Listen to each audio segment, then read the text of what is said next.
ఓం శ్రీ గణేశాయ నమః. ఓం శ్రీ గురుభ్యో నమః. ఓం శ్రీ మహాగాయత్రీమాత్రే నమః. శ్రీ మహాగాయత్రీమాత యూట్యూబ్ ఛానల్కు శ్రోతలందరికీ సాదర స్వాగతం. ఆహ్వానించువారు కాశీవజ్ర సుబ్రహ్మణ్య శర్మ, నిడదవోలు. పూజోట లింగావధూత అంతిమ భాగము.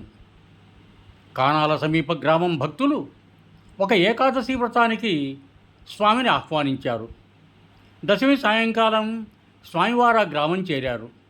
కానాలలో స్వామివారి ఏకాంత భక్తురాలు ఈశ్వరమ్మ కొడుకు పెళ్లి జరిగి మర్లు పెళ్లికి దశమి రాత్రికి వధూవరులు కానాల గృహప్రవేశం చేస్తుండగా పాపం ఒక కాలసర్పం పెళ్లి కొడుకును కరిచింది.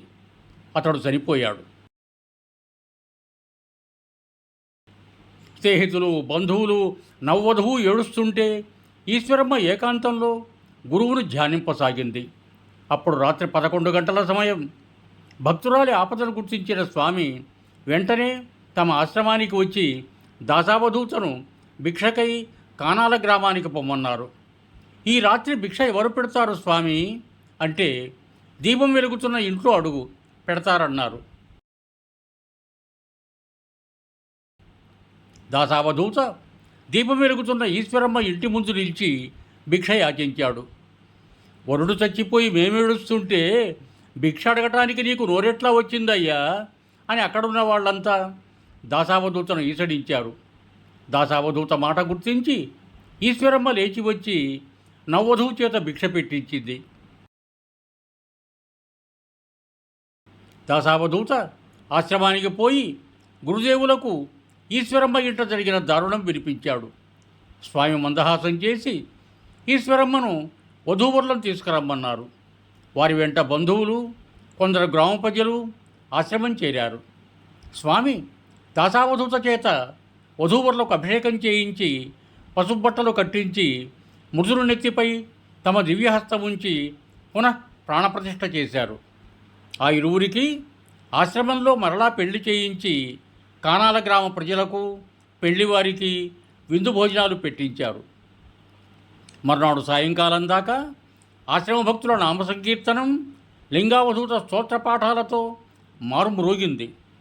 స్వామి మహిమలు అలలవలే దూరదూరాలకు వ్యాపించాయి.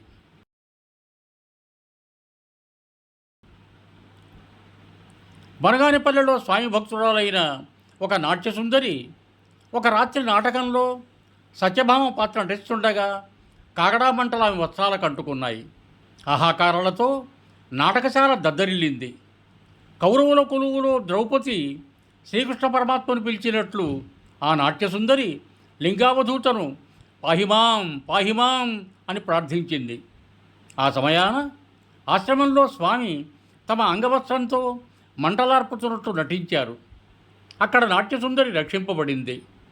మరునాడు ఆమె కానాలకు వచ్చి స్వామికి కృతజ్ఞతలు తెలిపి తన వృత్తిమాని స్వామి సేవలో చేరిపోతానన్నది. స్వామి ఆమెకు రామతారక మంత్రం ఉపదేశించి 2 ఏళ్ల సాధన తరువాత ఆశ్రమానికి రమ్మన్నారు. లింగావధూత ఆశ్రమంలో ప్రతిదినము సాయంకాలం తత్వబోధ చేస్తూ పాటలు పాడేవారు. దాసావధూత ఆ పాటలన్నీ తాటాకులపై ఎత్తి వ్రాశాడు. 715 పాటలు 13 దళాలుగా పూజోట తత్వగీతామృతం పేరుతో శివరామగురునికి అంకితంగా ఈ గ్రంథం 10వ పీఠాధిపతి అయిన శ్రీ ఆనందానాథ స్వామి 1962లో ప్రకటించారు. లింగావధూత ప్రచారం చేసిన తత్వాన్ని మహాద్వైతం అంటారు. ఆయన యోగాన్ని పరమయోగం అంటారు. భగవద్గీత సప్తశతి వలనే పూజోట లింగావధూత రచించిన తత్వగీతామృతం 700 తత్వాల సంపుటి. శివరామగురుడు సమస్త విశ్వాన్ని పూజోటగా సంభావించి దానికి సంకేతంగా మఠాన్ని పూజోట అన్నారు. అద్వైతుల జగన్మిథ్యావాదం మూలంగా వేద సంస్కృతి పెడదారి పట్టిందని, కనుక ఈ నూతన మతాన్ని మహాద్వైతం అన్నారు.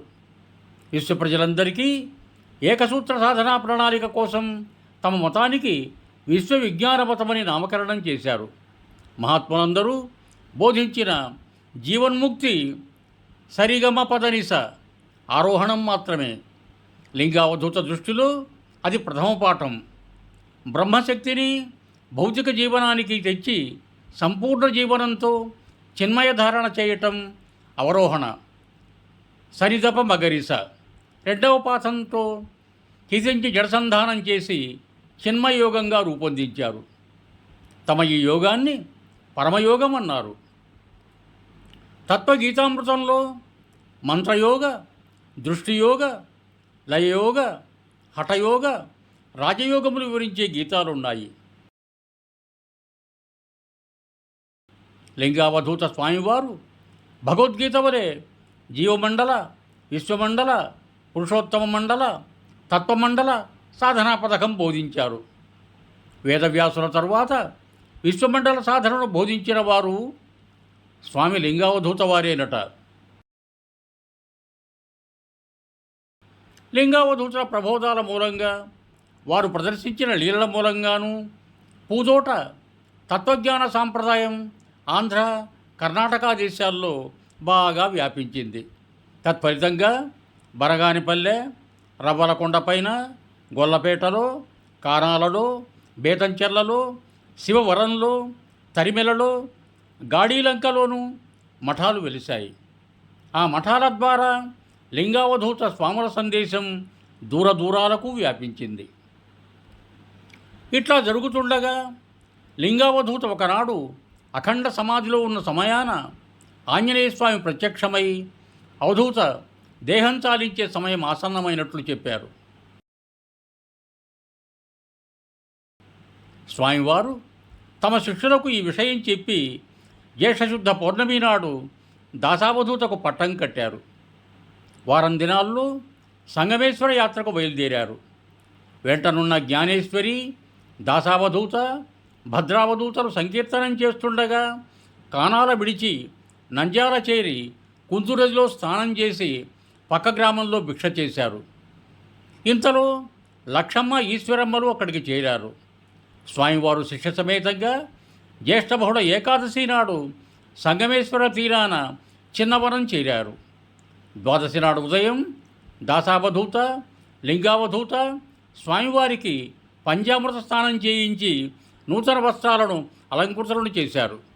జ్ఞానేశ్వరి, యోగేశ్వరి, లక్షమ్మ, ఈశ్వరమ్మలు స్వామికి హారతులు ఇచ్చారు. భక్తులందరూ జయ జయధ్వానాలు చేస్తుండగా స్వామి కృష్ణా ప్రవాహం సమీపిస్తుండగా జ్ఞానేశ్వరి తాను కూడా వెంట రావటానికి అనుమతి పొందింది. మోకాలి వంటి నీటిలోనికి పోయి స్వామివారు భక్తులకు చరమ సందేశంగా ఒక గీతం పాడారు. దాసావధూత కృష్ణాతరంగాలపై గురువుల కోసం కృష్ణాజనం పరిచాడు. దానిపై స్వామి పద్మాసనస్థులై కూర్చుండి ప్రవాహ మధ్యంలోనికి వెళ్ళారు.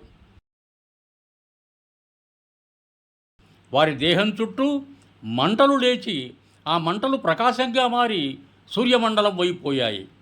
జ్ఞానేశ్వరి లింగదేవుని ఆత్మబింబంలో చేరిపోయింది. దాసావధూత, భద్రావధూత, ఈశ్వరమ్మ, లక్షమ్మలు గురుపాదుకలను, తత్వగీతామృతమును కానాల మఠంలో ప్రతిష్ఠించారు. పూదోట లింగావధూత స్వాముల ఆరాధనోత్సవాలు ఏటేటా జ్యేష్ఠ బహుళ ద్వాదశి నాడు అన్ని మఠాల్లోనూ వైభవంగా జరుగుతాయి. విశ్వంస సంభూతులైన పోతులూరి వీరబ్రహ్మేంద్ర స్వామి శివపంచాక్షరిని ఉపాసించటం, శివాంశ సంభూతులైన లింగావధూత శ్రీ రామతారకం ఉపాసించటం శివకేశవాభేదం చాటటానికే. సంపూర్ణం యువం భూయాత్. సర్వే జనా సుఖినో భవంతు. ధన్యవాదములు. మీకు నా ఈ వీడియో నచ్చినట్లయితే దయచేసి ఒక లైక్ కొట్టి మీ బంధుమిత్రులకు కూడా నా ఈ వీడియోను షేర్ చేయగలరు.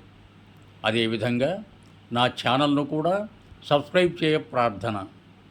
మరొక్క మారు ధన్యవాదములతో భౌదీయుడు కాశీవజ్ర సుబ్రహ్మణ్య శర్మ, నిడదవోలు, తూర్పుగోదావరి జిల్లా.